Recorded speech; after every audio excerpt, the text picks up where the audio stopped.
Buenas noches, bienvenidos al primer debate de la 2 en Televisión Española.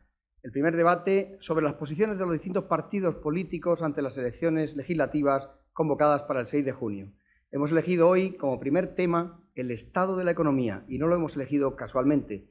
La economía interesa a todos los ciudadanos, es el tema clave, el tema fundamental, y tenemos 4 invitados muy especiales esta noche con ustedes y con nosotros. Van a participar en este primer debate del estado de la economía don Carlos Olchaga, por el Partido Socialista Obrero Español, don Rodrigo Rato, por el Partido Popular, don Miguel Roca, por Convergencia y Unión, y don Salvador Chové, por Izquierda Unida. Bienvenidos, señores invitados. Bienvenidos a todos. Las respuestas, vamos a tocar varias preguntas básicas, primero de diagnóstico general y luego preguntas específicas. Las respuestas serán de 2 minutos cada una y las réplicas serán de 1 minuto cada una. Naturalmente, en próximos debates participarán el CDS y el PNV, otras fuerzas políticas. Empezamos la primera pregunta dedicada al señor Olchaga. Don Carlos Olchaga, ¿cuál es, para empezar, el diagnóstico suyo de la situación, la salud de la economía española y qué perspectivas tiene para sacarnos usted de la crisis? Bueno, el diagnóstico de la situación supongo yo que va a ser bastante común entre todos los que estamos aquí. Podrá haber diferencias, desde luego, sobre en qué punto es criticable el Gobierno por la situación en la que estamos, y supongo que mis compañeros de debate harán críticas al mismo tiempo que expresan también cuáles son sus alternativas para tratar con la situación. Pero el diagnóstico es fácil. En primer lugar, la inversión privada, a pesar de que la pública ha seguido creciendo, se ha detenido e incluso ha bajado en el año pasado. Y también el consumo se ha deteriorado. Es decir, estamos en una recesión, las empresas tienen menos pedidos y, en consecuencia, están disminuyendo los puestos de trabajo que en estos momentos están ofreciendo en el mercado para los trabajadores. El desempleo aumenta y esta es una situación que se está viviendo en España y que ofrece poca duda y sería tonto negarlo. Esta situación es diferente de la que están viviendo otros países. Yo vengo ahora de la reunión del Comité Interino del Fondo Monetario Internacional, organismo en el que están hoy ya todos los países del mundo. Es una reunión que presido yo como presidente del Comité Interino, y lo que allí hemos visto es que era necesario precisamente hacer una iniciativa de recuperación global de la economía internacional, porque esto que le pasa a España le está pasando a todo el mundo, particularmente a los países industrializados.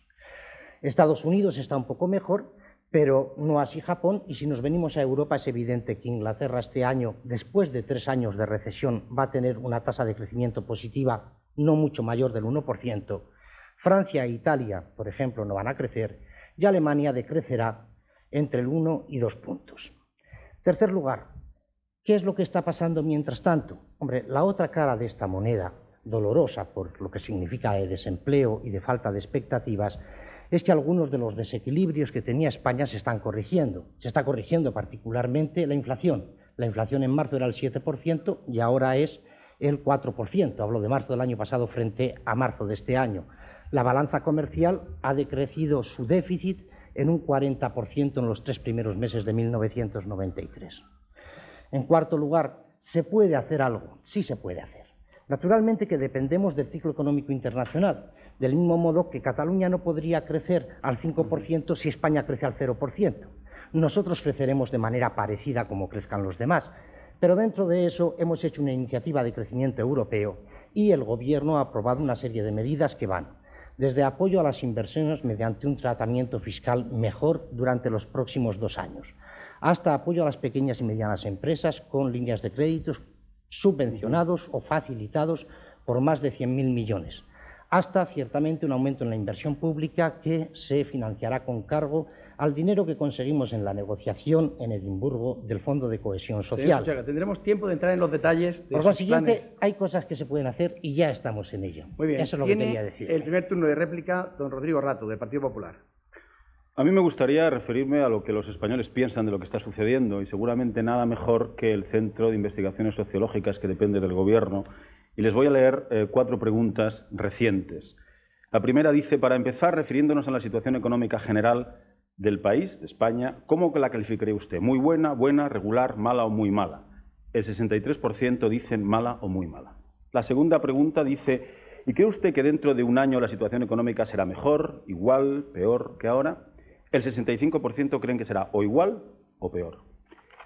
La tercera pregunta es, en su opinión, ¿piensa usted que el Gobierno socialista, con independencia de que tenga éxito o no, está haciendo muchos, bastantes, pocos o muy pocos esfuerzos para luchar contra el desempleo y crear nuevos puestos de trabajo? El 67% dice pocos esfuerzos o muy pocos esfuerzos. Y la cuarta pregunta, ¿personalmente tiene usted mucha, bastante, poca o ninguna confianza en la capacidad del Gobierno socialista para mejorar la situación económica? El 67% dicen poca o ninguna. No es de extrañar, por lo tanto, que los españoles hoy se sientan en crisis y piensen que cada día hay 2.000 personas más en el paro. Y esa es una situación que los españoles sienten porque esa no es una cifra macroeconómica, no es una cifra para expertos, es una cifra para familias. Y yo creo que es suficientemente significativo lo que los españoles opinan de lo que está sucediendo y del Gobierno socialista. Gracias, señor Rato. Volveremos a sus temas y a sus prioridades pronto, pero ahora vamos a pasar la réplica al señor Roca. Yo creo que el diagnóstico de la situación económica no nos interesa demasiado, porque lo están haciendo ya los ciudadanos, el que no tiene trabajo, el que tiene miedo de perderla, el empresario que no puede pagar la nómina, el que tiene dificultades. Yo lo que discrepo es de que es evidente que estamos en una situación de recesión internacional, y esto es evidente, pero no es cierto que todos estén enfocando esta situación de recesión de la misma manera. Hay medidas que otros han adoptado y nosotros no hemos adoptado. Hay soluciones que se pueden imponer para mitigar el efecto de la crisis, para iniciar más pronto la recuperación o incluso para colocarse en mejor situación de partida para esta recuperación cuando llegue. En este sentido es donde aquí estamos, diríamos, ante una situación de inoperancia. No se está operando para salir de la crisis lo más rápidamente posible. Yo me resisto a creer el que se pueda decir hoy estamos mal pero pasado mañana peor. Este no es un mensaje válido. Es decir, yo creo que para la sociedad española existe posibilidades reales de mejora. Y no únicamente a largo plazo, y no simplemente supeditados a que la coyuntura internacional mejore. Esto nos ayudará, pero hay soluciones internas, hay mecanismos internos en el campo de la creación de empleo, en el campo de fomento de la inversión, en el campo de estimular el ahorro, en el campo de la internacionalización de nuestra economía, que ciertamente no se han adoptado. Y yo creo sinceramente que no se puede decir que lo que se ha hecho hasta ahora sea suficiente, porque sería descorazonador. Las medidas que se han tomado no han recibido ninguna sensación de satisfacción por parte de la opinión pública. Hemos de tomar aquellas medidas que sean capaces de reactivar la economía de este país, a riesgo incluso de una difícil compatibilidad con la política de rigor, a riesgo incluso. Pero lo que hemos de hacer es, evidentemente, tomar medidas de reactivación de la economía, porque en todo caso la tonía ya no nos sirve para nada más. Gracias, señor Roca. Pasaremos a ver esas prioridades dentro de poco. El señor Llobet tiene ahora el turno de tercera réplica, señor Solchaga. Yo creo que podríamos todos incluso objetivar cifras de crisis muy importantes, ¿no? La tasa de paro doble de la comunidad, 3 millones de parados, una sociedad no puede convivir con 3 millones de parados, la precariedad en el empleo, la más alta de los países desarrollados, el enorme déficit comercial, en volumen absoluto el segundo después de Estados Unidos, en el año 92, destrucción de tejido productivo, cierre de fábricas. Bueno, yo no voy a abundar en este desarrollo, pero Carlos Solchaga decía dos cosas, ¿no? Hombre, hay recesión en todo el mundo y además estamos empezando a resolver los desequilibrios. Yo quisiera decir que aunque es verdad que hay un proceso recesivo en todo el mundo, hay un margen diferencial que hace que la situación de la economía española sea más grave. Es decir, ¿cuál es el margen diferencial? Hay muchos en los países industrializados de 35 millones de parados. Aquí hay una tasa de paro doble del de los países más desarrollados de la comunidad. Es un elemento diferencial enorme. Y el volumen de déficit comercial tan alto, pues también indica que un país no puede seguir consumiendo mucho más de lo que produce, cada vez esto se acentúa más, y produciendo cada vez menos de lo que necesita, ¿no? Y esto me viene a la segunda cuestión de Carlos Solchaga, ¿no? Porque las crisis no llueven del cielo. Eso es lo que deberíamos hablar. ¿Y cómo se está resolviendo lo que Carlos Solchaga decía, los déficits o esos problemas? Pues yo creo que el Gobierno está resolviendo algunos desequilibrios, como inflación, como déficit comercial, deprimiendo la economía. Y claro, la consecuencia es la agravación del problema del paro. Luego, hay un margen diferencial por no haber resuelto los problemas que hace que nuestra situación sea complicada y además se están aplicando políticas que van a agravar más el problema, resolviendo algunos desequilibrios a costa de los parados, ¿no? Las soluciones, vamos a discutirlas, no son fáciles, no hay recetas fáciles, pero vamos a hablar de eso. Señor Llobet, las veremos ahora mismo. Precisamente pasamos del diagnóstico, como si tratáramos a un enfermo y su estado de salud, a las recetas. Y esta vez el tema va dirigido, en primer lugar, al señor Rato, del PP, el Partido Popular. ¿Cuál es, señor Rato, su conjunto de recetas para sacar a la economía española de la crisis y cuáles son, si puede ser de manera concreta, sus prioridades, las de su partido? Pues empiezo por las prioridades. La primera prioridad de la economía española es el paro, o mejor dicho, el empleo. Pensemos que en España trabajan de cada 100 personas que podrían trabajar, trabajan aproximadamente 38. Que en el año 82, hace 10 años, trabajaban 40. Y que el promedio de la Comunidad Económica Europea, con la que nos queremos comparar y en la que queremos entrar, trabajan 50. Por lo tanto, ese es para mi partido el centro del problema. Sin resolver el problema del empleo, no podremos resolver el problema de nuestra economía. Y cuando uno mira hacia atrás en los 10 últimos años y descubre que en el sector privado de la economía, en las empresas, en las pequeñas y medianas empresas, en las grandes, en la industria, en la agricultura, en el comercio, solo se han creado de diciembre del 82 a diciembre del 92 283.000 empleos netos. Uno realmente se lleva una sorpresa terrible, porque entonces, probablemente cuando llegue el 30 de junio, y si el Gobierno no retiene la EPA de que tiene que salir hacia el 12 de mayo, que ya lo hizo en el año 86, de que esperamos que ahora no lo haga, y conocemos los resultados del primer trimestre, sí, señor Solchaga, era usted entonces ministro y se acordará. Pero en cualquier caso, si no se acuerda, yo se lo recuerdo. Si conocemos ahora los resultados de la encuesta de población activa, a lo mejor al 30 de junio estos 283.000 empleos, pues a lo mejor son la mitad. Y la verdad es que es un pobre resultado para 10 años. Es verdad que se han creado 590.000 empleos en el sector público, pero no en el sector productivo de la sociedad. Por lo tanto, ¿cuál es la receta para acabar con el paro? La primera, yo tendría que decirlo claramente, hacer lo contrario que ha hecho el Gobierno socialista. Si en 10 años se ha llevado una política económica que solo ha creado 283.000 empleos en 10 años, piensen ustedes lo poco que es por año, habrá que hacer cosas muy distintas. Y la primera es tener confianza. En este momento hay miles de empresarios españoles que no tienen confianza en este Gobierno. No tienen confianza en los bandazos, no tienen confianza en los cambios de política, en los cambios de prioridades, en el incumplimiento de las promesas. Y sin confianza es imposible que ese entramado de pequeñas y medianas empresas, porque recordemos que en España el 85% de los empresarios, a su vez, provienen de haber sido trabajadores por cuenta ajena. No estamos hablando, por lo tanto, de grandes tinglaos, de grandes oficinas. Estamos hablando de gente que tiene 5, 6, 10 trabajadores y que se sienten distanciados del Gobierno. El Gobierno ha planteado una política económica como si desconociera la realidad del país. Una vez se pregunta si los burócratas de los ministerios alguna vez han tenido el problema de pagar una nómina, alguna vez se han dado cuenta de lo que quiere decir mantener durante 4 años el 18% del tipo de interés, alguna vez se han dado cuenta de lo que supone tener un impuesto como el de actividades económicas. Yo creo que hay una gran sensación en este momento en España de que el Gobierno está distanciado de la calle. Es como si le preocuparan más las buenas palabras en Bruselas o en Washington que las que le pueda decir en Murcia, en Albacete o en Madrid. Y ese es el principal problema en este momento de este Gobierno, la falta de credibilidad. Le toca el turno de réplica al señor Solchaga, a la prioridad y a la receta del señor Rato. Muy bien, trataré de ser rápido. Primero, considerando que no es sorprendente que el 60% de los españoles consideren que la situación es mala si estamos en recesión. Eso es absolutamente normal. Segundo, que parece que el crecimiento del empleo en los últimos 10 años no ha sido de 283.000 en el sector privado, sino una cantidad mayor. Es superior a 1 millón en el conjunto de la economía y, desde luego, fuera de la agricultura es una cantidad todavía mayor. Todos sabemos que en la agricultura la gente está abandonando el campo y hay un proceso secular distinto del resto de la economía. Tercero, decir que la receta para conseguir crear trabajo es hacer lo contrario que el Gobierno y no decir nada más. Eso puede estar bien para un mitin, señor Rato, pero para la gente que nos está escuchando dirá, no, pero ¿usted qué va a hacer con el déficit público, con los tipos de interés? ¿Qué va a hacer con la reforma del mercado de trabajo? ¿Qué piensa que debe pasar con los salarios? ¿Cuál es su opinión sobre los gastos en la seguridad social? Diga usted algo, no diga que hacer lo contrario que el Gobierno, porque eso, como mucho, es una tontería para ir tirando. Finalmente, déjeme que le diga una cosa. Yo creo que en el país en estos momentos hay pesimismo y eso lo puedo compartir con usted y seguramente con todos los que estamos aquí. Un pesimismo exagerado que es el que de alguna manera nos ha llevado a considerar que mejor que terminar la legislatura era acabar un poco con la incertidumbre.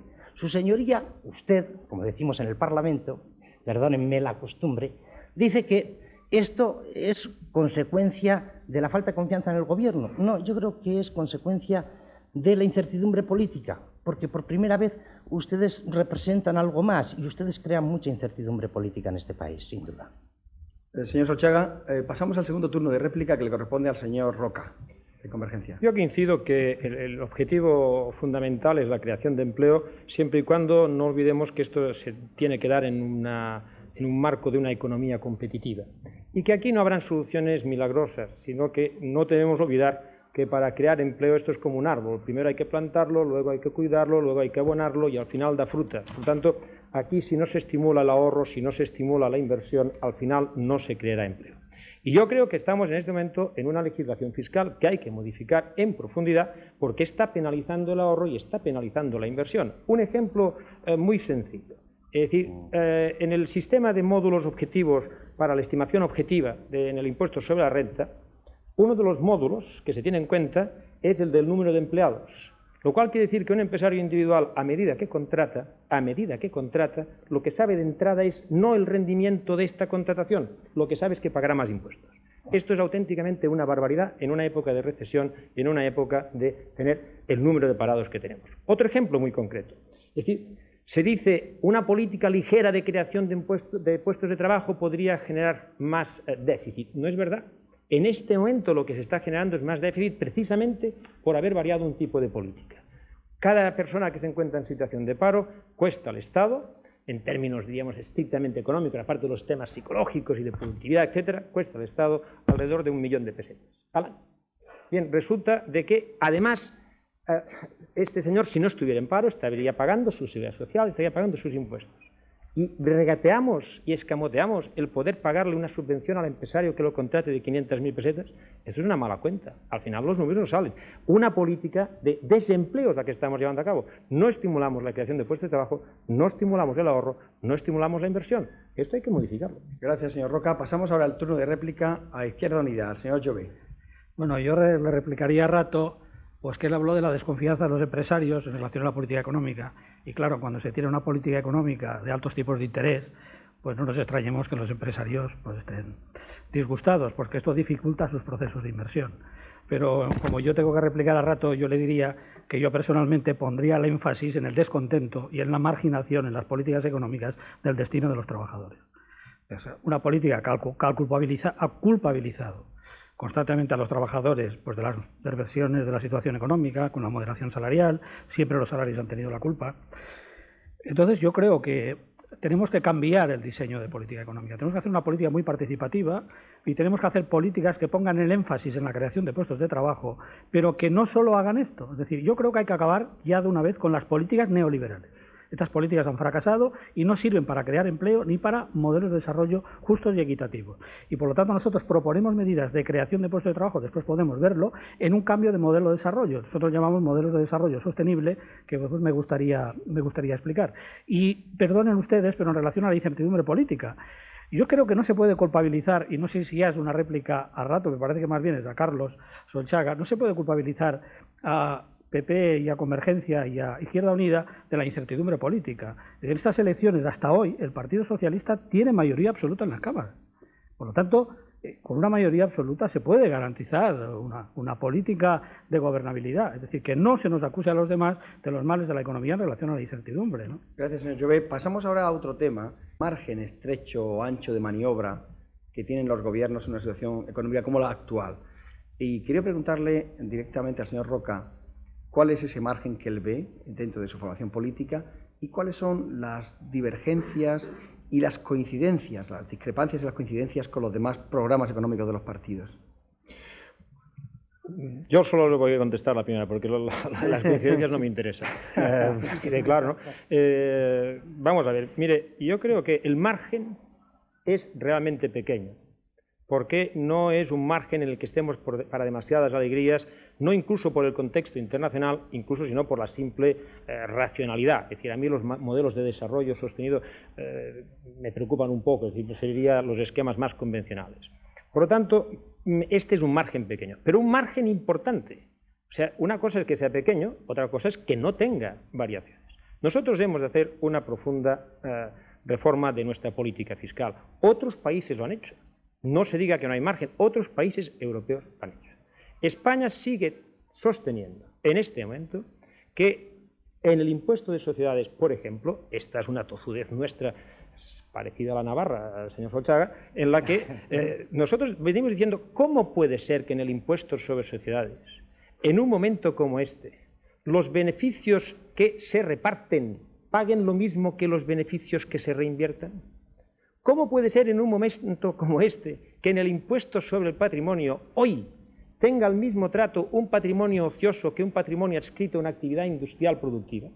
¿Cómo puede ser que en este momento no exista estímulos fiscales suficientes para la línea de la internacionalización de la economía, para la línea de la innovación tecnológica, para la línea de la formación profesional? Estos son los objetivos. No podremos avanzar sin reformas fiscales que otros países han experimentado y que les están funcionando. No se diga que no. No se diga que no. Otros países europeos de nuestro contexto lo están haciendo. Esto en el campo de la fiscalidad. Pero, por ejemplo, en el campo del control del déficit presupuestario, algo más podríamos hacer. Siempre se dice, ustedes piden menos impuestos y en cambio piden más gastos. No me voy a apuntar a la carrera de los más gastos. Al revés, ¿por qué no hacemos una reducción de los presupuestos? ¿Por qué no hacemos una reducción de los gastos corrientes? ¿Qué dificultad puede haber en ello? No la hay si sabemos explicarla a los ciudadanos en un momento de gran crisis como en este momento nos encontramos. Estoy diciendo gastos corrientes, no estoy diciendo que esto tenga que afectar a ningún tipo de prestación social. No, no estoy diciendo esto. Quiero decir que podemos ahorrar. Y podemos hacer muchas otras cosas en la línea de equilibrar una política presupuestaria, pero sobre todo, aceptando lo que ya antes he dicho, hay un riesgo que hay que asumir, que es que hemos de compatibilizar rigor con crecimiento. Instalarnos pura y simplemente en el rigor y nada más es más desempleo, es más empobrecimiento, es más alejarnos de nuestra competitividad. No podemos renunciar a la reactivación económica, no la podemos abandonar. En la política de crecimiento hay que estimularla. Veremos después hasta dónde llega y si somos capaces de que ésta prospere o no, porque esto dependerá de muchas cosas, pero no hay que abandonarla. Gracias, señor Roca. Le corresponde el turno de réplica al señor Solchaga. Muchas gracias. Muy rápidamente, yo creo que por lo menos hay una cosa en la que vamos estando de acuerdo, porque hasta hace pocos meses la situación económica española era solo culpa del gobierno, ahora ya es internacional. Segundo, cuando el gobierno dijo que teníamos margen de maniobras pequeños, ahora por lo menos el señor Roca lo acepta. Pero el señor Roca sigue insistiendo en algunas cosas que pueden ser razonables, pero que no son tan sencillas como él cree. Por ejemplo, esto de más control presupuestario, eso es fácil, lo podríamos disminuir. Señor Roca, haberlo hecho en Cataluña. Cataluña ha sido la única comunidad autónoma que se ha separado un 80% sobre las previsiones de presupuesto en este año. Podían ustedes haberlo hecho, en vez de decirlo aquí, si es tan sencillo. El impuesto sobre sociedades anónimas, cuando dice usted que en otros sitios están tratados de manera diferente los beneficios distribuidos o no distribuidos, pues podrá poner el caso de Alemania, que está a punto de corregirlo, pero no muchos más casos. El patrimonio ocioso, ¿cuál es esa idea del patrimonio ocioso? Es que un señor que tiene un patrimonio, por ejemplo, invertido en letras del Tesoro, que está contribuyendo a la inversión pública en carreteras, lo tiene más ocioso que el que lo tiene en una fábrica. Sobre eso yo creo que hay bastante de escolasticismo propio de cristianos viejos. Yo creo que eso no es dinero ocioso, eso es dinero que se utiliza como otro ahorro más de la nación. Y no sé por qué, si yo mañana heredo de mi padre, que es un hombre modesto, una cuenta corriente por 1 millón de pesetas, me tienen que quitar la mitad del fisco, pero si heredo de él una fábrica que vale 2.000 millones de pesetas, no me tienen que quitar nada. Esos temas requieren más consideración. Mire usted, investigación y desarrollo, donde en España se gastaba en 1982 aproximadamente un 0,4% del PIB, se gasta ahora casi un 1%. Formación profesional, donde había 80.000 alumnos, hay ahora más de 450.000 al año. Y se ha multiplicado también por 5 la cantidad de que dedicamos a eso. ¿Se puede hacer más? Sí, pero con esfuerzos. Lo que no se puede decir es que no se haga. Señor Solchaga, pasamos el turno de réplica al señor Rato. Sí, yo creo que las alternativas pasan desde luego por los impuestos, por el ahorro, por el déficit público, por el crecimiento, y ahí insisto, no hay más que ver lo que ha hecho el gobierno para no copiarlo. Es decir, este gobierno ha aumentado la presión fiscal año tras año. Cada familia española, pensando en una familia de 4 miembros, le ha dado al gobierno en 10 años el equivalente a un piso, 14 millones de pesetas. Y además le debe, no le debe nadie, debe la familia española de esos 4 miembros 3 millones de deudas. Este gobierno, por lo tanto, ha recibido el mayor esfuerzo fiscal y aún así nos deja una deuda de 3 millones por familia española, de unas 700.000 pesetas largas por español, desde los que acaban de nacer hasta los que tienen 100 años.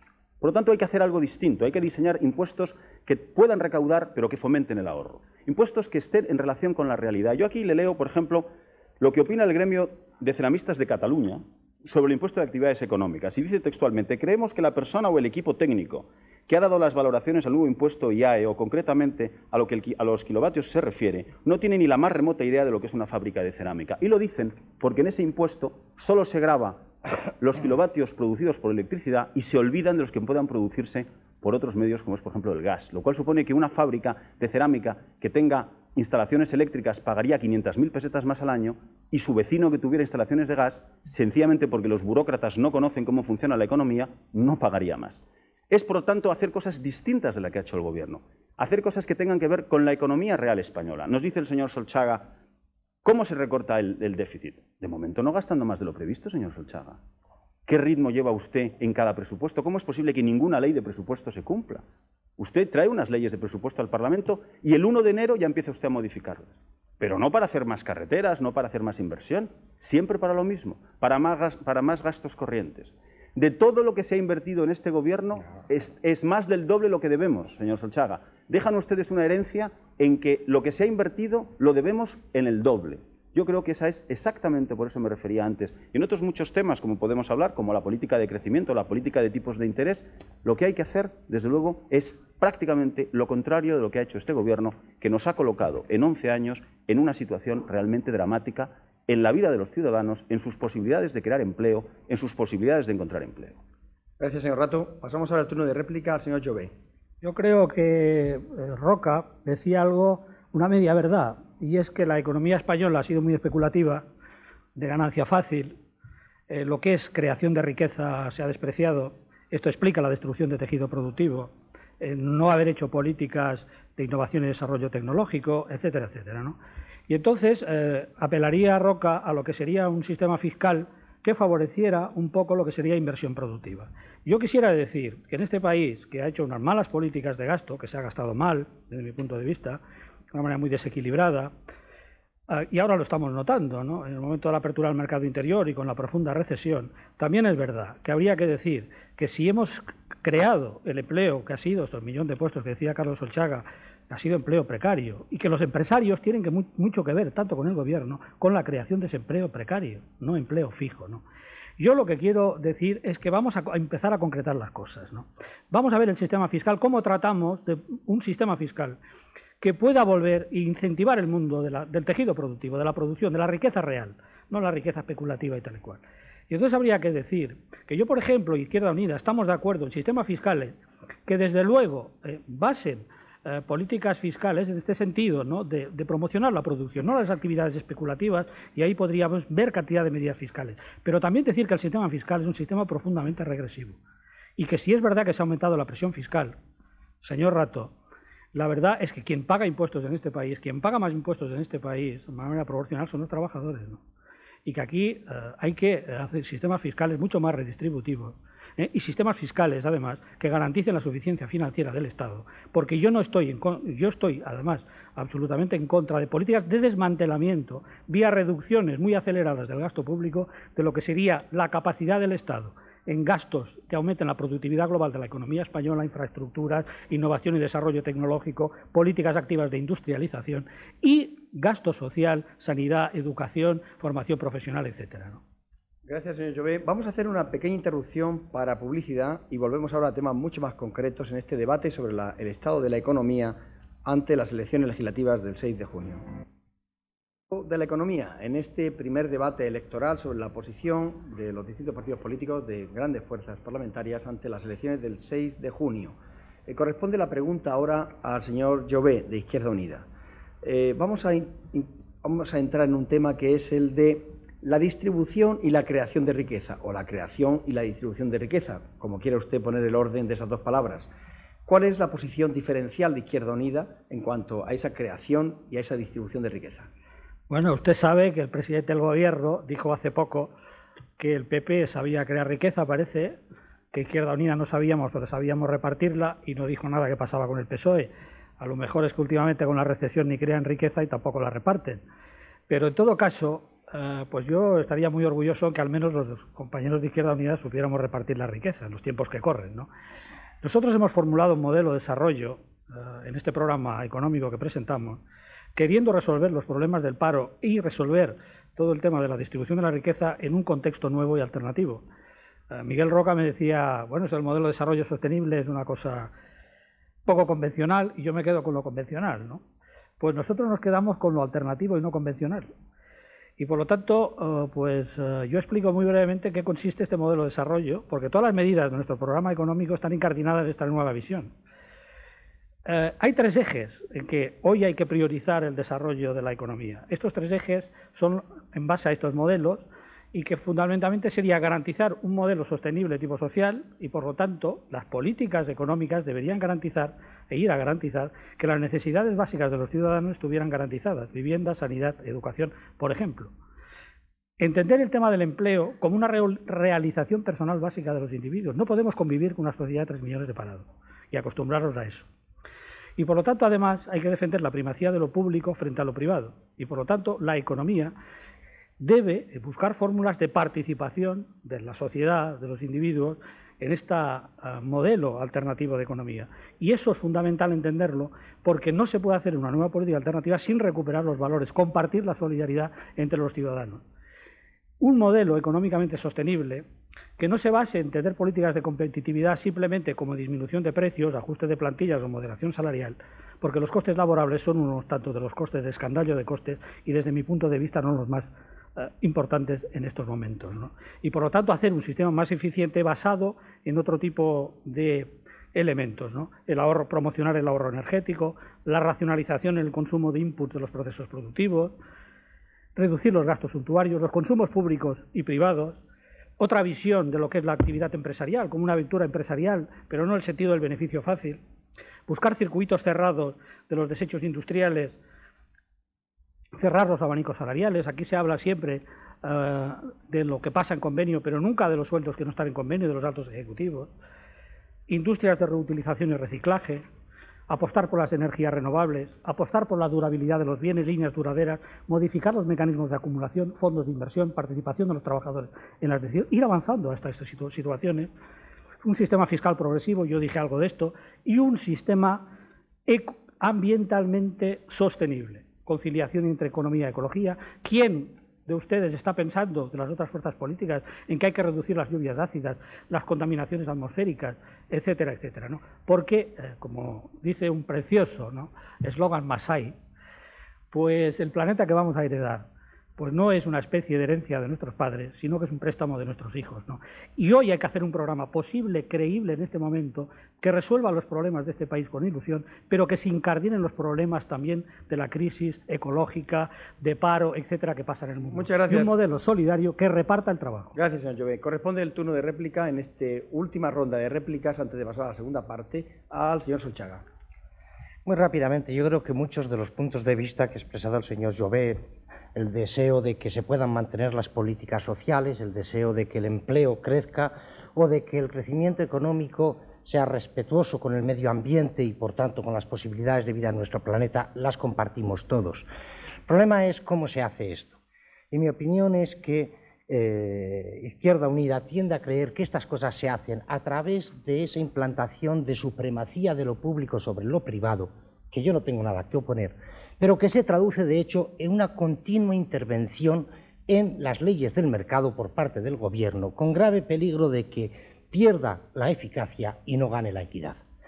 Yo creo que es verdad que es necesario producir una redistribución de la renta, hacer la renta más igualitaria, la sociedad más de clases medias, eliminar los grandes contrastes, la pobreza y la desigualdad. Pero eso se hace como lo hemos hecho nosotros. Sepan ustedes, por ejemplo, que en 1970 el 10% de los españoles más ricos disponían del 40% de la renta nacional. Ahora ese 10% tan solo tiene el 28%, porque están pagando impuestos.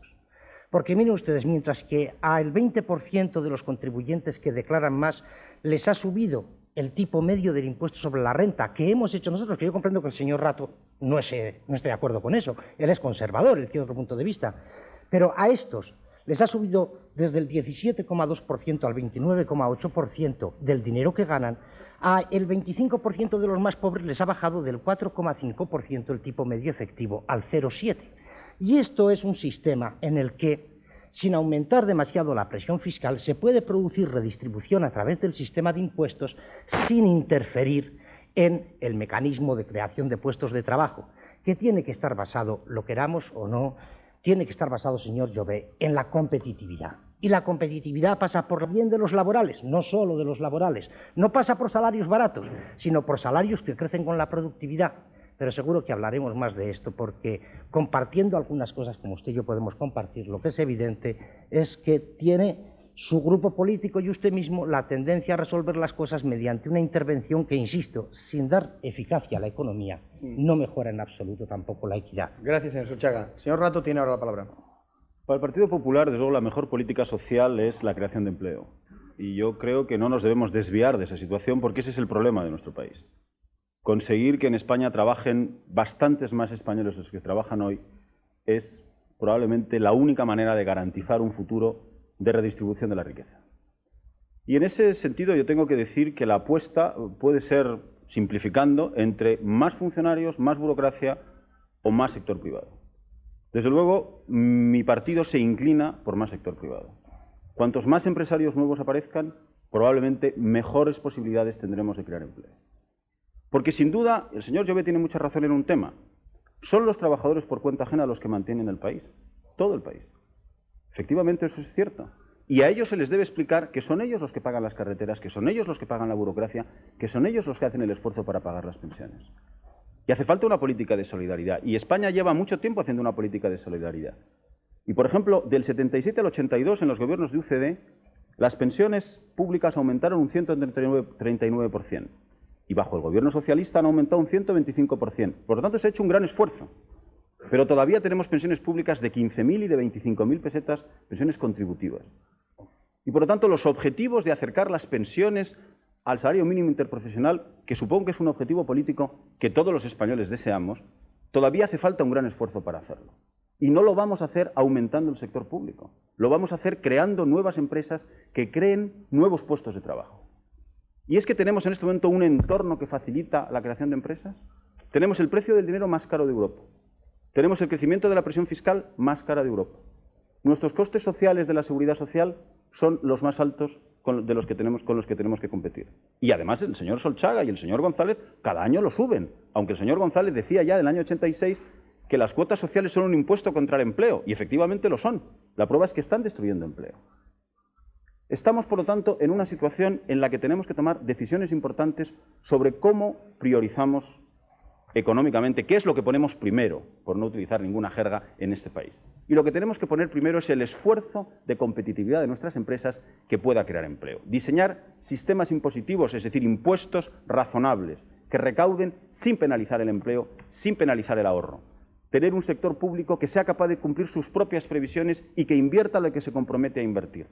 Tener un sector público que pare de endeudarnos. El señor Solchaga, en una entrevista muy interesante en La Vanguardia hace 2 meses, decía una frase que a mí me parece importantísima y terrible, dicha por él sobre todo.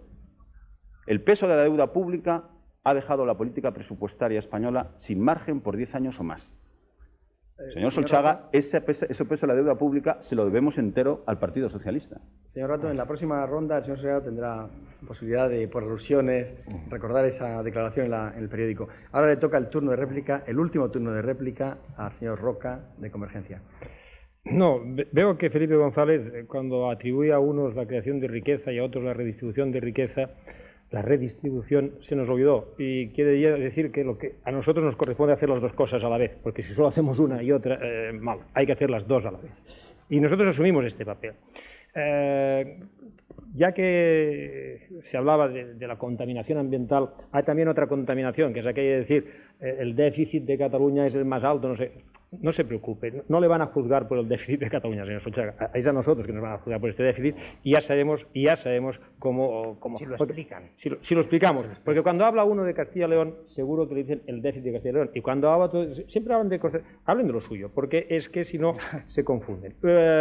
Aquí hay un problema muy importante. Usted decía, ¿por qué de los patrimonios de socios, que forma parte de esta opción a la que hacía alusión el representante de Izquierda Unida? Miren, en España, la rentabilidad empresarial media del año 1991, según el Banco de España, y usted sabe que el 92 ha sido más baja, la rentabilidad empresarial media era del 5,6%. Y la retribución media de las letras del Tesoro, según el propio banco, era del 12,5%.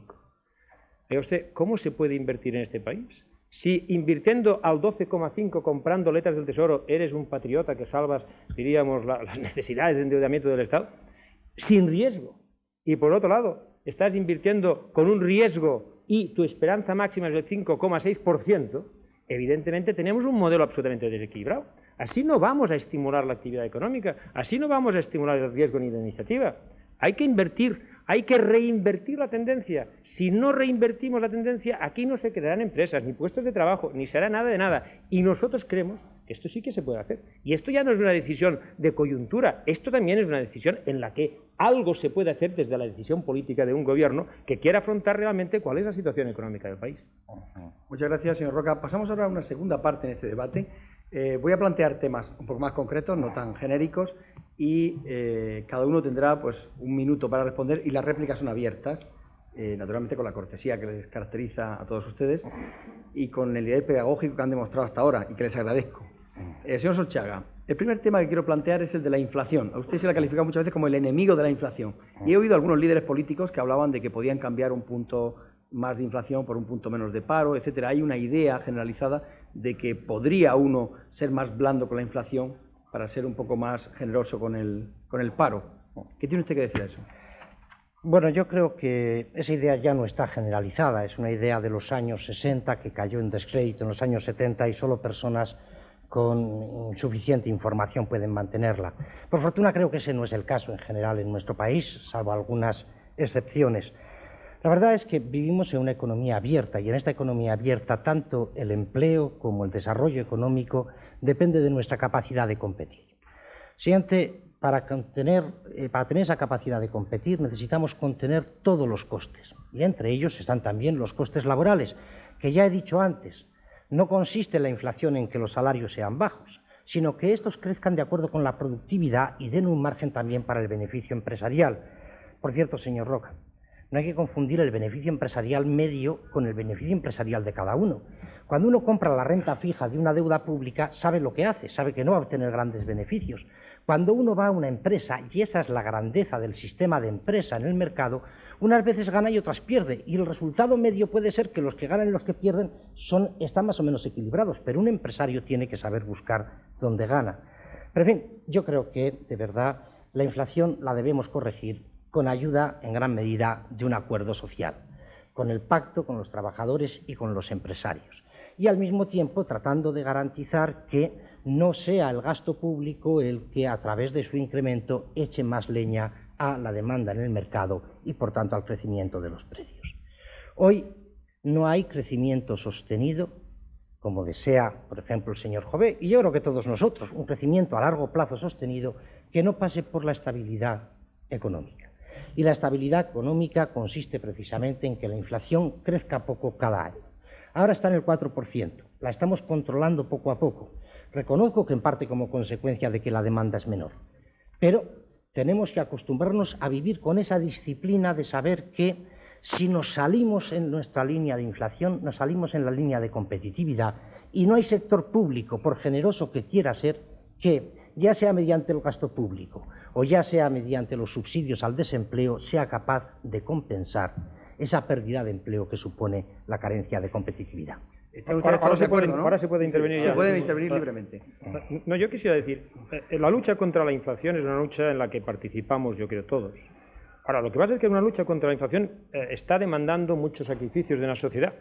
Y entonces, lógicamente, el gobierno es el que tiene que predicar con el ejemplo. Es decir, en la inflación, ¿hacia qué línea va? Para mejorar la competitividad de nuestra economía. Seguro, este es el objetivo. Luchamos contra la inflación para mejorar la competitividad de nuestra economía. Muy bien. Cuando se incrementa la seguridad social, ¿no se perjudica la competitividad de nuestra economía? Cuando se traspasa a los empresarios los 15 primeros días de la incapacidad laboral transitoria, ¿no se perjudica la competitividad? Cuando se asocia el esfuerzo de la reducción de la inflación, como ustedes han hecho desde el año 1991, septiembre de 1991, 19 de septiembre concretamente, se asocia la inflación a la reducción progresiva de los tipos de interés y resulta que con mucha menos inflación de la que teníamos en septiembre del 91, ahora resulta que los tipos de interés han incrementado. Es decir, no se puede en este modo pedir un sacrificio a la sociedad sin, lógicamente, corresponder al ejemplo. Y yo no voy a aprovechar esta ocasión para decir que yo no crea que sea sensato la reducción de los costes salariales. Yo creo que es sensato. Pero lógicamente hemos de predicar con el ejemplo, porque no podemos estar en una unidad empresarial predicando la reducción de los costes empresariales, de los costes salariales, perdón, y a la vez, simultáneamente, incrementando la seguridad social o incrementando otras partidas fiscales. Esto no tiene ningún sentido. Es decir, o hay un esfuerzo colectivo o evidentemente no lo podremos superar. Sí, yo quisiera añadir algo sobre la inflación. Me parece que la inflación es un tema muy importante. Pero tenemos que saber que en este momento en España está cayendo la inflación porque tenemos una recesión, no por otro motivo. Incluso más, lo que está cayendo es la renta de los agricultores, están cayendo los alimentos no elaborados. Es decir, estamos bajando la inflación con una recesión general que nos cuesta más de 2.000 parados diarios y empobreciendo el campo español. ¿Hasta dónde? Ese es el modelo que tenemos en este momento. Es olvidarnos que, por ejemplo, en el año 92, prácticamente la misma contribución ha tenido la subida de impuestos indirectos a la inflación que la subida de salarios. Y seguramente los salarios tienen que ser moderados y tienen que competir y tienen que ser solidarios con los que están desempleados. Pero hace falta un mínimo de credibilidad. ¿Cuándo se han cumplido las previsiones de inflación del gobierno? Es muy difícil que los trabajadores se crean que ellos van a pagar el pato de una política inflacionista que no funciona. Porque para que la política inflacionista del gobierno haya funcionado, tenemos que estar en crecimientos negativos. Y estamos todavía en el 4%. ¿Qué sucederá cuando la economía española, imagínense ustedes, recupere su crecimiento normal, del 2,5%, del 3%? ¿Qué tipo de inflación vamos a tener si no se modifica en lo que en nuestra opinión es el problema básico de la economía española, el despilfarro? Creemos sinceramente que el sector público en este momento es un sector público que despilfarra. Bueno, indudablemente los datos no acompañan sus sonrisas, señor Solchaga. Vamos a ver. ¿Será cuando los de usted? Vamos a ver. Todavía no ha dado ningún dato. Le he dado a usted los datos de lo que le han dado a usted los españoles y cómo lo han malgastado. Vamos a ver, por favor, Carlos. El tema de la inflación. ¿Cómo se está controlando o disminuyendo la inflación? Bueno, pues es verdad, y esto está reconocido en general, por unos análisis más solventes, que a costa de una depresión, de una recesión, ahí se está controlando el proceso inflacionario. Mira, Carlos, cuando las primeras propuestas vuestras del pacto de competitividad y tal, yo creo que a nosotros no nos gustó nada, porque encima volvéis a hablar del acuerdo social, que suele un acuerdo de moderación de rentas, etcétera, etcétera, porque enfocáis exclusivamente la competitividad desde mi punto de vista por la moderación salarial, y eso no es cierto. Había una cosa positiva de aquello, al menos, que era todo el tema de los precios de los servicios. ¿Qué se ha hecho en relación a todo ese tema? Aparte del tema de los colegios profesionales y tal y cual. Estáis controlando inflación a base de deprimir la economía, eso significa más paro. Y los elementos de competitividad, ese diferencial de inflación, pues hombre, no son los costes laborales. Los costes laborales unitarios, pues no, ahí hay estadísticas muy fiables que demuestran pues, que no son los culpables de eso. Pero los costes financieros son inflacionarios en este país, el tipo de interés es muy caro. Yo te puedo enseñar aquí lo que es el modelo que tú conoces mejor que yo de presupuestos generales del Estado del 93, en un momento de crisis, ya se vislumbraba la recesión, donde, por ejemplo, hay una disminución del menos 3,2 de los gastos reales en inversión y desarrollo. Y claro, si resulta que en una época de recesión hablamos de competitividad y un modelo de desarrollo sostenible es un modelo mucho más competitivo, porque apuesta por energías, por la eficiencia energética, por los ahorros y los consumos suntuarios, etcétera, etcétera, por el reparto del trabajo, por la solidaridad, es un modelo mucho más eficiente. Hombre, Carlos, os habéis equivocado en las recetas que proponéis. Es decir, disminuís en nuestros presupuestos en una época de crisis precisamente lo que necesitamos más, innovar y desarrollar tecnológicamente nuestras empresas. Disminución en todas las partidas de política industrial y política energética, etcétera, etcétera. Es decir, yo soy partidario de una economía mixta y soy partidario defensor de las pequeñas y medianas empresas de la economía social, pero precisamente por eso defiendo un papel de lo público. Y hoy no se puede ayudar a la pequeña y mediana empresa y a la economía social sin un papel eficiente del Estado que corrija los defectos del mercado a favor de los más débiles y que aumente la productividad global de la economía española con políticas de innovación y desarrollo tecnológico, de políticas activas industriales, etcétera, etcétera. ¿No? La mejor Yo creo que son las ayuda a cosas fundamentales. es que lo dejemos tranquila, tenemos un marco adecuado y nada más. Yo sí, me permite el moderador, porque él se refería a la cortesía con la que nos estamos produciendo. Yo casi agradecería a los contertulios que fueran menos corteses, porque hable quien hable, le contestan a él y luego a mí, además. O sea que yo alguna de sus cortesías podría pasar sin ellas. Pero hablando en serio sobre el tema de la inflación, volviendo al mismo. Bueno, es verdad lo que dice el señor Roca. Mire usted, no es este el momento más adecuado para subir determinados costes del factor trabajo como las cotizaciones.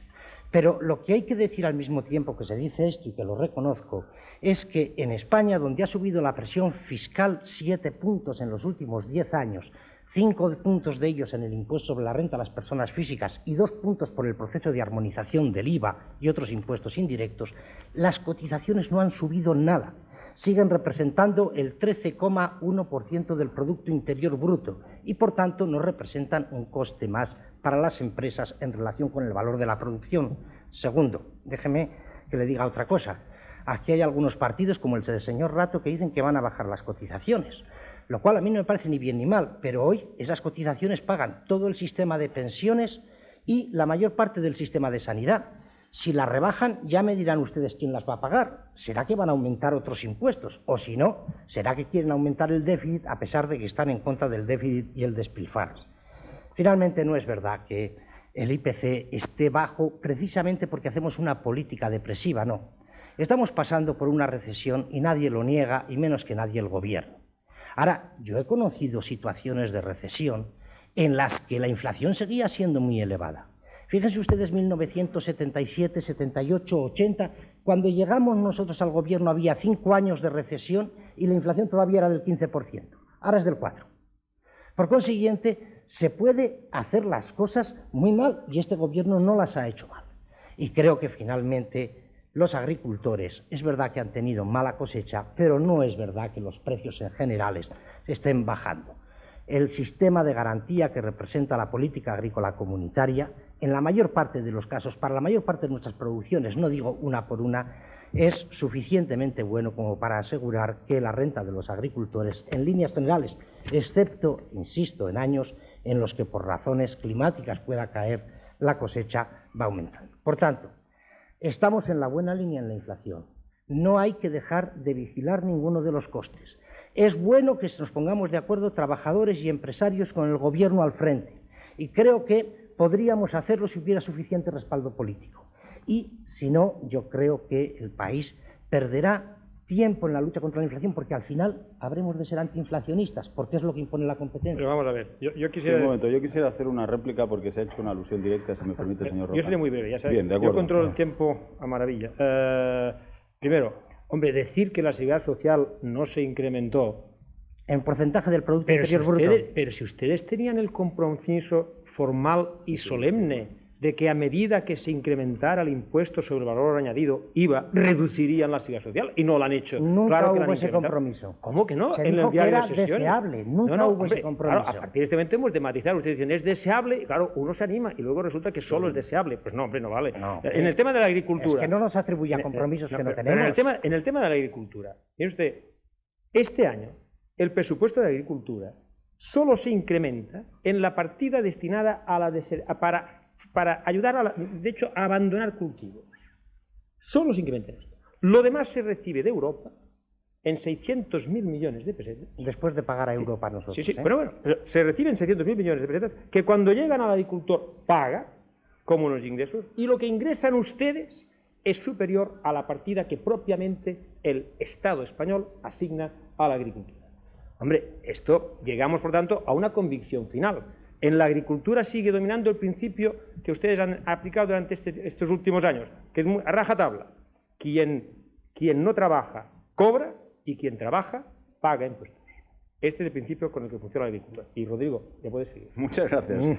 Sí, es interesante hablar de lo que hace el gobierno por la sequía, ya que el señor Solchaga la ha mencionado como una de las razones, o la única, de la crisis agrícola, aunque la renta agraria lleva cayendo 2 años seguidos. Sí. Y el gobierno, en los presupuestos generales del Estado del año 93, dedica 1.500 millones, solo 1.500 millones directos de ayuda a la agricultura en la sequía. Pero el señor Solchaga me ha dicho que cómo se puede bajar las cuotas a la seguridad social, que es un compromiso de la AES, y el AES es un acuerdo que ustedes publicaron en el Boletín Oficial del Estado, acercar las cuotas sociales a la media de los países industriales. Por lo tanto, ese compromiso que el señor Roca ha mencionado existe, y no solo existe en el diario de sesiones, sino que existe en el Boletín Oficial del Estado. ¿Cómo es posible? Mientras el AES estuvo en vigor, ¿o está todavía el Acuerdo Económico y Social en vigor? Los compromisos del gobierno, cuando no los cumple, ya no son compromisos. Es distinto. Bien, está muy bien que lo diga el señor Solchaga. Cada está cosa bien que lo tiene diga. su Es contrapartida por parte posible de que los los demás. votantes deban de saber que los compromisos del gobierno solo se mantienen durante 2 años. Cuando pero se hacen déjenme un momento acuerdos es acabar. para que los cumplan todos. Eso es lo que quiero decir, nada más. Me deja, yo quisiera ir con más mucho allá. gusto. El señor Solchaga ha dicho que cómo se puede combinar bajar las cuotas sociales, congelar la presión fiscal y al mismo tiempo mantener la inversión pública. Yo se lo digo, no despilfarrando. Y aquí se ha mencionado antes la incapacidad laboral transitoria. ¿Sabe usted, señor Solchaga, seguro que lo sabe, lo sabrá el señor González, cuál es la media de días de enfermedad en la incapacidad laboral transitoria española? 56. Es decir, la media de enfermedad que ustedes consienten sin hacer ningún tipo de control son de 56 días de media, lo cual quiere decir que hay categorías que tienen más de 100 días de enfermedad. Y eso no cuesta poco dinero, porque eso costaba en el año 85 186.000 millones y ha costado en el año 92 532.000 millones. Si ustedes fueran capaces de luchar contra el fraude en ese sentido, que seguramente no les conviene electoralmente, pero seguramente sí nos conviene al resto de los españoles, podríamos hacer otro tipo de políticas.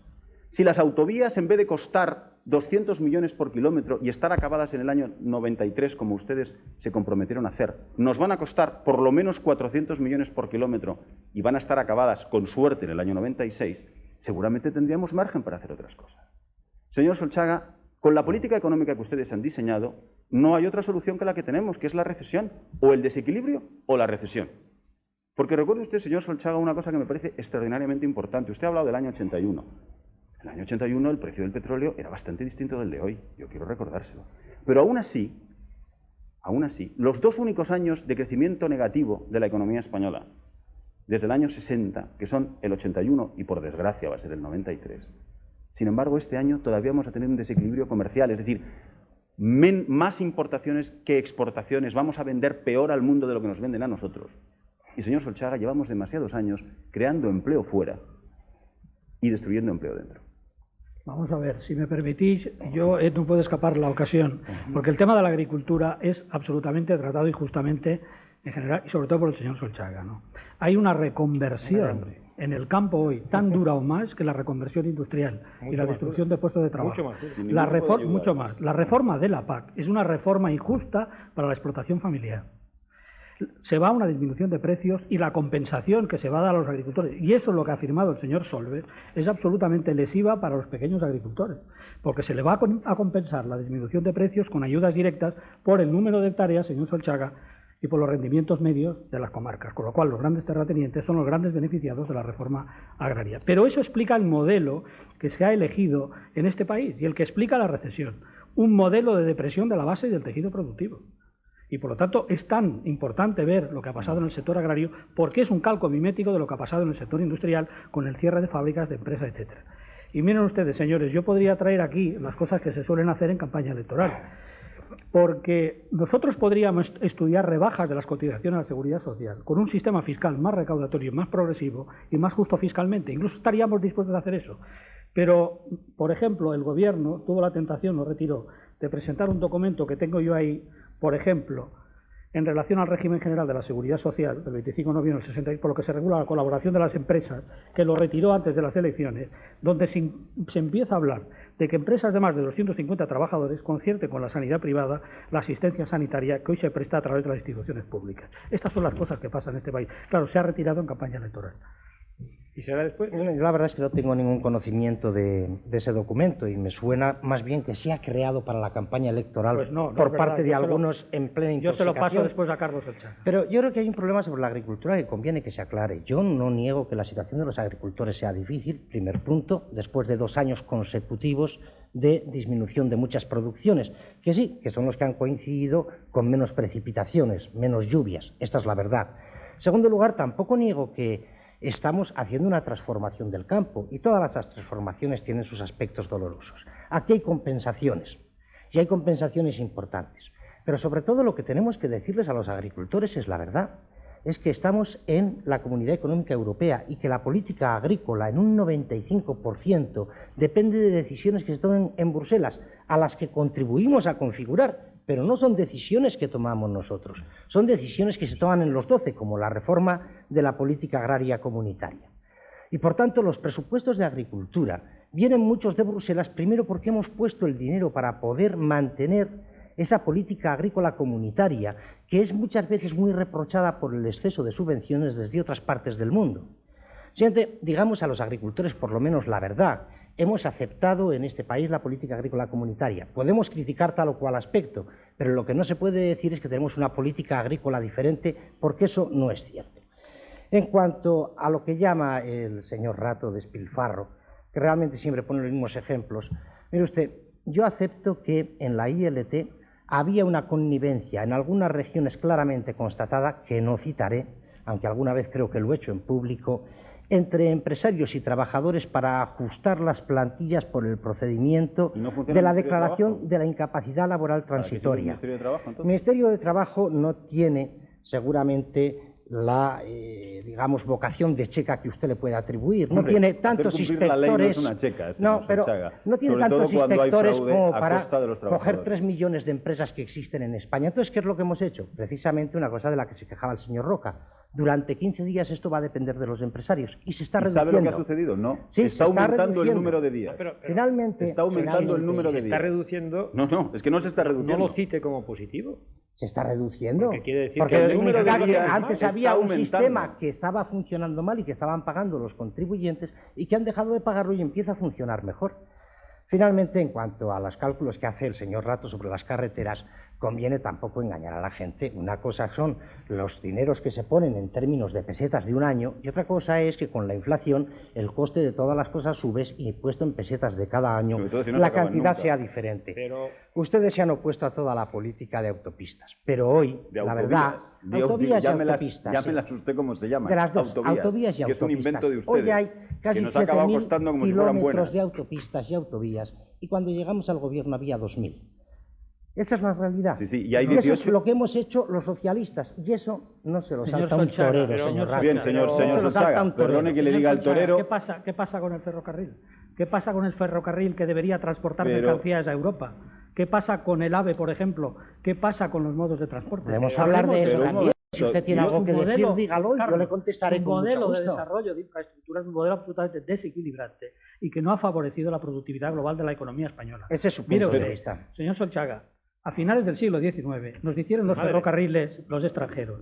La modernidad del AVE se ha dado a tecnología extranjera y usted ha renunciado a tecnología talgo. Eso explica modelos de desarrollo muy precisos que hunden el tejido productivo español, señor Solchaga. Tenemos un debate preciso dedicado a infraestructuras en un próximo lunes, así es que yo solo me gustaría sacar un tema nuevo a debate. Cuando el señor Solchaga dice que las infraestructuras las han hecho ellos, no dice, no las han pagado ustedes, las dejan todas en deuda. En un próximo lunes hablaremos específicamente, señor Rato, de infraestructuras. Incluso más de lo que han gastado ustedes en mire usted, las hemos hecho nosotros, las hemos pagado nosotros. Las van a pagar las generaciones naturalmente futuras. Que también hay deuda pública, pero mucha menos de la que hay en Europa, por ejemplo. Bastante usted sabe menos. el ritmo que usted la ha creado, señor.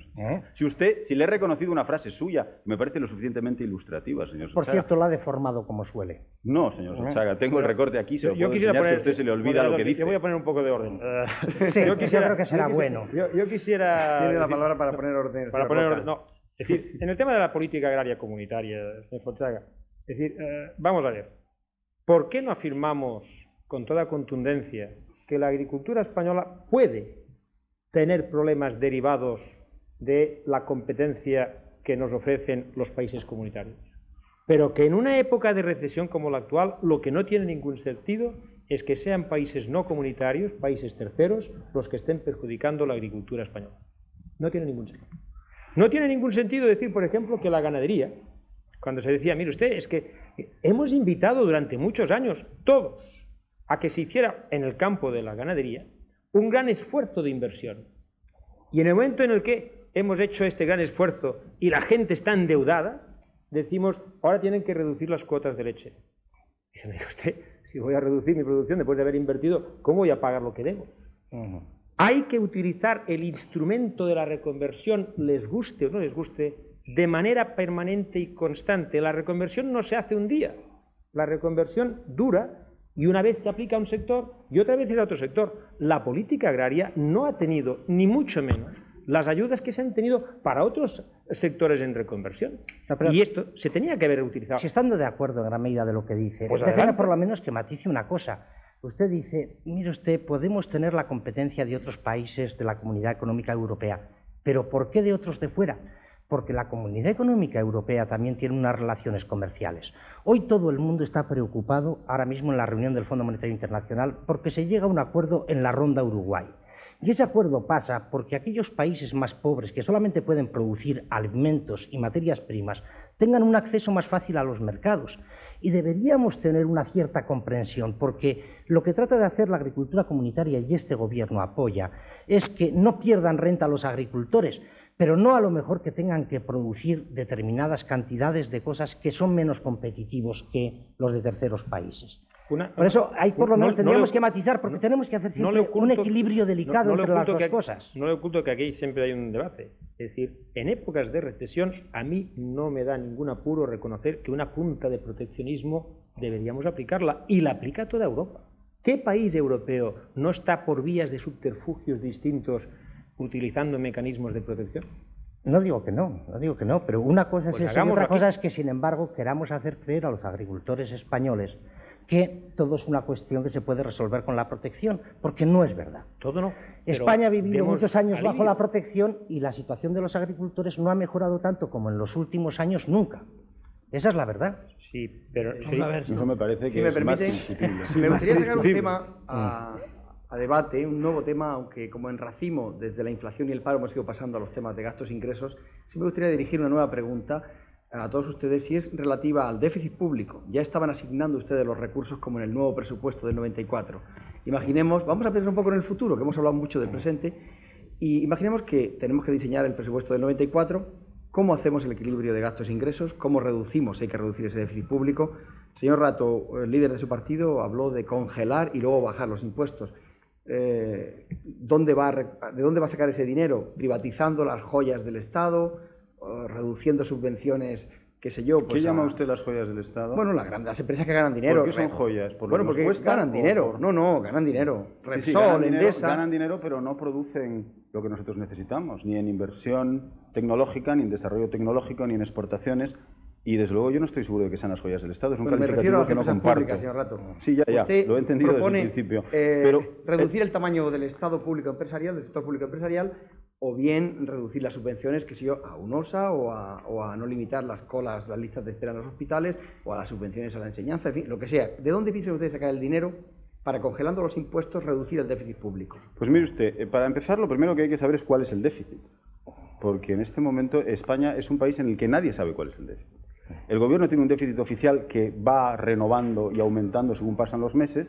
En el año 91 empezamos con una cifra del 4% y acabamos en una cifra cercana al 5%. Y en este momento la Universidad Española y casi todos los expertos calculan que la cifra que da el gobierno no es exacta. Segundo, el propio gobierno reconoce que en el INSALUD, en el INEM y en el MOPU existen lo que podríamos llamar eufemísticamente agujeros, que no están contabilizados y que además no se contabilizan en el déficit. Y tenemos escándalos de proveedores que no cobran. El Estado es, en este momento, la institución que peor paga de toda España, creando una nueva cultura de la morosidad que no contribuye excesivamente al funcionamiento empresarial y al funcionamiento competitivo. Por lo tanto, ¿qué déficit? Una vez que sepamos el déficit, lo cual me parecería muy importante, tendremos que plantearnos qué sacrificios tienen que hacer los ciudadanos y qué sacrificios tiene que hacer también el Estado. Lo primero que nosotros pediríamos es que el sector público, sobre todo el Estado central, cumpliera sus presupuestos. Se acabaran las desviaciones millonarias año tras año, que no van a inversión, sino que van a gasto corriente. Segundo, que se luchara efectivamente por el buen funcionamiento de los servicios públicos, porque los ciudadanos pagan muchos impuestos y se preguntan con 300.000 y hasta 400.000 personas en lista de espera en los hospitales si realmente esos impuestos merecen la pena.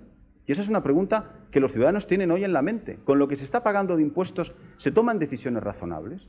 ¿Es razonable gastarse 250.000 millones en la isla de la Cartuja de Sevilla y olvidarse que Sevilla se iba a quedar sin agua si había sequía, con una inversión que el propio gobierno cifra en 1.800 millones o en 1.500 millones?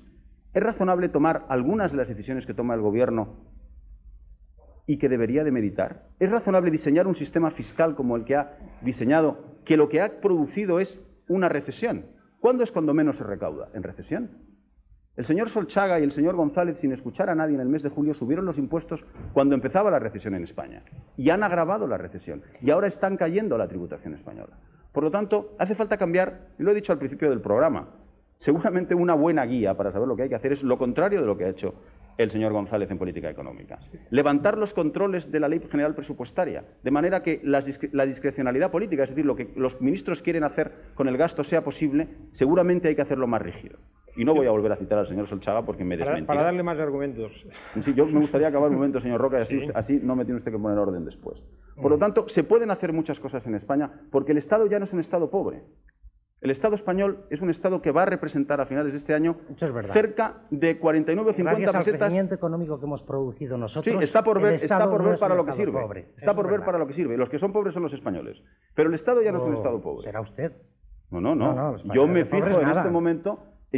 este momento, en los 2.000 parados que se están produciendo todos los días y en el aumento de las suspensiones de pagos y en la situación de las empresas. Me da la sensación de que los burócratas son los que se encuentran cómodos en este momento sin enterarse de lo que sucede en la calle. Yo quisiera decir, vamos a ver, en primer término, yo no creo que sea conveniente discutir de quién es propiedad o titular o protagonista del crecimiento. Yo creo que el crecimiento nos lo deberíamos atribuir todos, porque aquí ha habido muchos sacrificios, muchas iniciativas y, por tanto, no políticas, sociales, económicas, ciudadanas. Por tanto, ahí hay un protagonismo que corresponde a todos. Vamos al tema del déficit. Yo quisiera concretar lo siguiente. Si el objetivo es la creación de puestos de trabajo en una economía competitiva, no lo podremos hacer si no hay reactivación económica. Y, por tanto, evidentemente no se podrán hacer muchas florituras, no hay margen para ello, pero una reducción de la presión tributaria selectivamente destinada a fomentar la inversión es una pieza absolutamente imprescindible para que esta reactivación se produzca. Unos presupuestos que no sean capaces de buscar por la vía de la contención del gasto corriente, por la vía de la contención de cualesquiera otras partidas que sean necesarias para adscribir vía privatización, en algunos supuestos, no todos serán joyas, en algunas cosas se pueden hacer, de hecho ustedes ya lo están haciendo, por lo tanto lo que se puede hacer es seguir esta tendencia. Si aquí no ponemos una inflexión de poner más dinero para la reactivación económica, aceptando que no todo déficit, vamos a ver, todo déficit es malo, todo déficit presupuestario es malo, pero hay algunos que son peores que otros. Y los déficits más malos son aquellos que no tienen margen para podernos recuperar dentro de un tiempo. El déficit que genera mayor actividad y mayor crecimiento nos permitirá, en todo caso, poder recuperar este déficit mediante los nuevos ingresos derivados de la actividad económica. Si en esto no lo hacemos, no vamos a acertar. El equilibrio es difícil y es arriesgado. Lo que no es arriesgado es mantenernos en la UBI. Esto sí que no es arriesgado. Ahora, salir de la UBI, evidentemente, corresponde el coraje de la decisión política. Pero, Miguel, ¿a qué le llamas tú reducción de gastos corrientes? Hoy se construye un hospital, año cero. Esto no estoy diciendo esto. Al año siguiente necesitamos médicos para este hospital, esto es gasto corriente. Congelación de plantilla. Inspectores fiscales que recauden más fraude fiscal, eso es gasto corriente positivo. Es decir, vamos a hablar, Miguel, vamos a hablar del déficit público necesario en qué gastamos las cosas. Es decir, no hay tanto un problema de déficit público, que sí hay un problema de déficit público, pero más importante que esto es en qué nos gastamos hoy el dinero. ¿Y cómo lo pagamos? Porque por ejemplo, el señor Rato, cuando explica sus propuestas del Partido Popular, señor Rato, yo tengo la sensación de que no les cuadran las cuentas. Por eso ustedes lo que quieren es privatizar y vender lo público para que les cuadren las cuentas. Entonces, nosotros vamos a defender volúmenes de déficit público y saben ustedes que hemos propuesto este año un mantenimiento del déficit público a nivel actual, y otra cosa es el volumen real de déficit público existente, que esto el señor Solchaga nos lo tendría que explicar. Pero hemos propuesto mantenimiento de déficit público actual porque hoy es necesario mantener los gastos de protección social y es necesario mantener políticas activas, también desde lo público, que ayuden a la productividad global de la economía española. Políticas activas industriales, políticas de innovación y desarrollo tecnológico, etcétera, etcétera. Y por lo tanto no demonicemos tanto el déficit público como en qué nos vamos a gastar el déficit público. Y busquemos sistemas fiscales que efectivamente no penalicen la producción, pero que sean y garanticen mejores tratos a los trabajadores que sacan nuestros impuestos y que penalicen mucho más lo que es actividades especulativas, ¿no? Y creemos figuras tributarias, que está en nuestro programa, nuevas, de tipo finalista, ecológicas, energéticas y tal, que hagan más eficiente nuestro sistema productivo. No puedo ocultar que esto último me da miedo, ¿eh? Pues no entendéis el modelo. Pues si me permiten, por contestar a todas las consideraciones que han hecho, empezaré por el señor Jové. Yo también siento la preocupación de que es mucho más fácil crear un impuesto que luego conseguir que funcione como uno quiere, y es un aumento en la presión fiscal que a veces crea problemas. Creo que es bueno tener políticas activas en la industria, pero no para tal o cual sector, sino en general, aquello que facilite, por ejemplo, la internacionalización de las empresas, su salida al exterior, las exportaciones, lo que facilite la investigación y el desarrollo, lo que facilite la inversión, como ahora que hemos reducido muy considerablemente los coeficientes de amortización para que los impuestos que paguen las empresas sean menores. Yo creo que eso es bueno y es lo que estamos haciendo. Y por tanto, estoy de acuerdo también cuando dice el señor Roca que hay que hacer una selección en los tributos con el fin de tratar las cosas en determinados momentos según lo que exija la situación. Yo creo que es lo que hemos hecho, insisto. Y a mí no me importa decir que algunas de las empresas se pueden vender, se pueden no vender. Eso dependerá de que tenga sentido o no tenga sentido su estrategia dentro del sector público. Yo no tengo ningún sesgo a priori, como parece tenerlo el señor Rato, que para empezar considera que de joyas nada, que solo pueden ser, por el mero hecho de ser empresas públicas, males para la nación. A mí eso no me ocurre, como no me ocurre como al señor Rato, que crea que tenga que privatizarse la sanidad o que tenga que privatizarse la enseñanza o cosas por el estilo. Yo esas cosas no me las creo que esas cosas las puede hacer el sector público y las hace bien. Ahora, en un momento determinado puede hacer falta vender una empresa porque a lo mejor no tiene sentido dentro de ese sector. No me negaré a ello. Señor Rato, una vez más, después de mostrarnos este prejuicio contra la empresa pública y contra casi todo lo que sea actividad pública, lo único que ha venido a decirnos es que él no sabe cómo hacer el presupuesto el año que viene, porque otra vez ha venido a decir, pues lo contrario que estos señores, pero no ha dicho nada. Primero pone en duda el déficit. Bueno, usted puede hacer lo que quiera. Yo le digo que el déficit, según nuestra mejor estimación, es el 4,4% del PIB. Le digo que además no hay nada ni en el INEM ni en el INSalud que no esté anotado. Otra cosa es que usted y sus expertos no entiendan cómo se hace, pero es una cuestión de un cursillo rápido de formación en estas materias. Pero está todo anotado como Dios manda. Pero dicho esto, ¿qué es lo que su señoría propone? ¿Qué es lo que usted propone para disminuir el déficit? Pues yo no le he entendido qué. No le he entendido qué. Porque desde luego parece que los impuestos no van a subir. Las cotizaciones sociales tampoco. Pero su programa dice que sí que van a subir las pensiones de aquellos que estén por debajo de la mínima. Y por supuesto que no van a tocar nada más. Su programa dice que van a seguir no con el 5% que significa la inversión pública en la actualidad sobre el Producto Interior Bruto, sino que a más, como está haciendo el PP en toda esta campaña, más machos, nosotros el 5,5%. Y además su programa dice que va a dar todo tipo de subvenciones a las empresas. No encaja. Es posible que esto, para un electorado un poco incauto, pueda colar durante algunos días, pero de aquí al día 6 de junio van a tener que decir por qué lado van. Porque no pueden ir con esta mano derecha cogiendo estos votos y con la izquierda estos otros. Eso no engaña mucho a la gente durante mucho tiempo. Estamos en los últimos minutos. Esa es la situación. Señor Solchaga, yo le diría réplica y dúplica muy rápida. Sí, muy rápido. Primero, no lo digo yo, lo dice el Tribunal de Cuentas, que en el año 89 reveló errores de contabilización que empeoraban los resultados de aquel año en casi 1,4 billones de pesetas. Eso no tiene nada que ver con... No, nada, no tiene nada que ver, como nunca nada de lo que es. Segundo, mi partido apuesta por una sanidad pública universal, no con 400.000 personas en lista de espera, y donde los ciudadanos puedan elegir. Pues yo había entendido lo contrario hasta ahora. Me alegro mucho de que lo diga usted aquí. Sí, lo digo aquí. Lo digo para que también su líder lo diga afuera. Y que diga claro que no hay ningún Solchaga, problema si me deja de usted hablar, privatización. podré explicar mis ideas. Muchísimas gracias. Apostamos por una sanidad pública universal, no con 400.000 personas en lista de espera, y donde se pueda elegir, donde se puedan abaratar los costes. Sí. Y hay experiencias en España que garantizan eso. Y apostamos por un sector público que mantenga la inversión pública y donde se acabe la discrecionalidad política. Y le he puesto algunos ejemplos. Yo sé que a ustedes les resulta muy duro reconocer que ustedes han permitido que se gaste mucho más de lo necesario y que su capacidad de garantizar la eficacia es muy pequeña. Pero creo que ese es el camino de la solución en España. Y desde luego, señor Solchaga, si lo que usted ofrece es más de lo mismo, estoy seguro de que hay muchos españoles que se preguntan cómo pueden vivir con más de lo mismo. Señor Rato, estamos fuera de tiempo. Con una brevísima brevedad. Una frase apenas. Sujeto, verbo y predicado. Este país tiene futuro. Que nadie desespere. Gracias, señor Roca. De acuerdo con una dúplica breve. ¿Una frase? Aquí hay futuro. Tiene razón el señor Roca, pero algunos no lo representan. Aquí en la 2 tenemos en el futuro inmediato un debate el próximo lunes. Un debate no sobre el estado de la economía, como hemos hecho hoy, con estos destacados líderes de los partidos políticos, sino con otros de fuerzas políticas destacadas sobre las infraestructuras. Seguiremos con seguridad ciudadana y otros temas. Gracias a todos ustedes por estar con nosotros. Muchísimas gracias a ustedes, los espectadores, y hasta el próximo lunes. Muchas gracias, les esperamos aquí en la 2. Debates electorales.